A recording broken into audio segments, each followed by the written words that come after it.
Hello, my name is Peregrine. Has this ever been you? Oh, GG's everyone, one more fight, game's over. There's no way the enemy will do anything about this. They're in overtime. Only for them to, come back, win the point, potentially the entire game. Oh yes, this has happened to you, you say. It happens to you nearly every time you play the game even. Well, let me explain why this happens, and how to avoid getting annoyed by it. First, we have to tackle the why of the situation. When placed in high-pressure situations, the human body releases adrenaline, the hormone that activates the fight-or-flight response.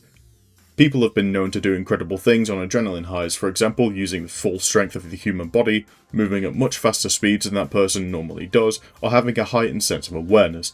Normally speaking, flight or fight is reserved for incredibly bad situations, so the stress of being about to lose a video game shouldn't trigger it. However, due to gamers' sedentary and very safe lifestyle, meaning they have very little things to fight, the brain finds new adversities to overcome, one of which being the dreadful, awful situation of losing a competitive game of Overwatch. The newfound importance of wanting to win a competitive game, the purposefully panic-inducing overtime theme, and the burning candle wick of the overtime logo amplifies the fight-or-flight response of the human body, triggering adrenaline. Thus, the body's heart rate and oxygen intake increases, allowing for better blood flow to reach every single muscle, improving reaction times for hitting crucial headshots, blocking enemy abilities, and perfecting movement. The body also dilates the pupils to improve vision, potentially noticing better opportunities. The temporary pain reduction that happens during adrenaline also helps one focus in intense times, allowing freakish mouse movements that would normally cramp or sting. Especially in overtime, particularly in close games, you get all 5 of the enemy team working at their full potential until that wick burns down.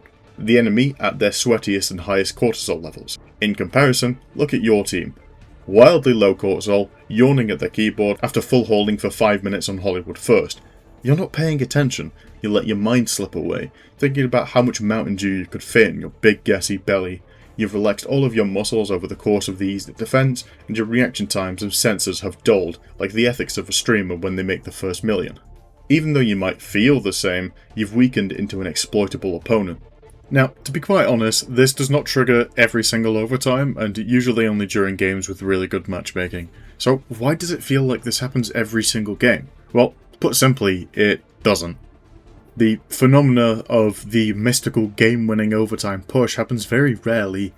However, it feels more common due to 2 cognitive biases, known as the frequency illusion and confirmation bias. Firstly, the frequency illusion.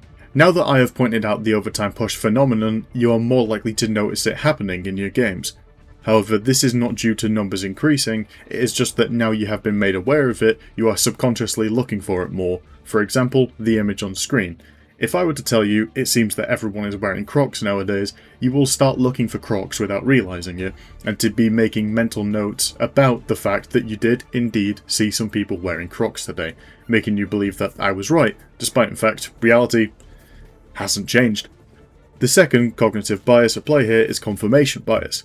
Put simply, if you hold a belief, you are most likely to subconsciously or consciously search for anything in favour of that information that supports it, while throwing away any evidence that does not support that opinion.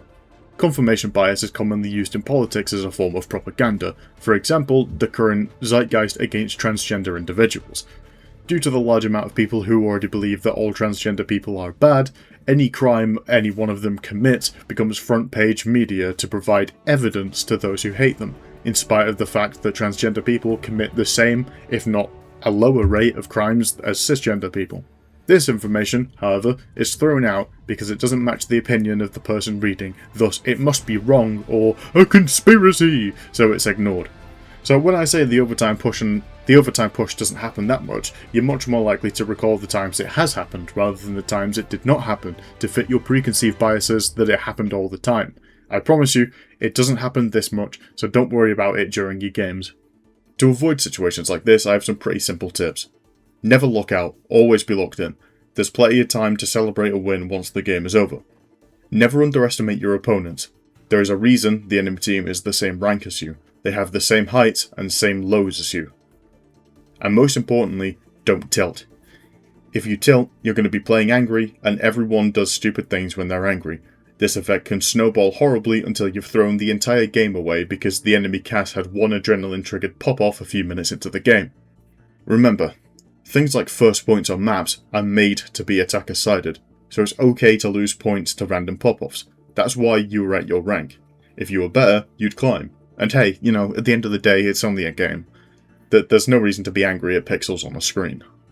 So remember, next time you lose in overtime, it's not some evil spiritual force that's making you lose. It's pretty much 100% your fault. You got complacent, weak. So lock the fuck back in, Samurai. We've got a city to burn. Now, of course, all of this does actually mean that if you want to rank up on Overwatch, the best way of doing that is spiking your adrenaline as much as possible. Which is why I want to shout out this video's sponsor, the Penis Guillotine. What you do with the Penis Guillotine is you put your penis inside it, and if you die too many times without getting a kill, it goes off, and cock's gone. Penis is just gone. And that stress puts you constantly in adrenaline mode. You'll be playing at your best 100% of the time. I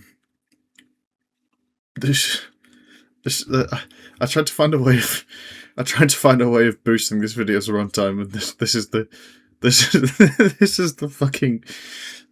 thing I come up with. I was gonna try and make this a 2-in-1 video, but I just can't think of anything. The best I've got is the Penis Guillotine.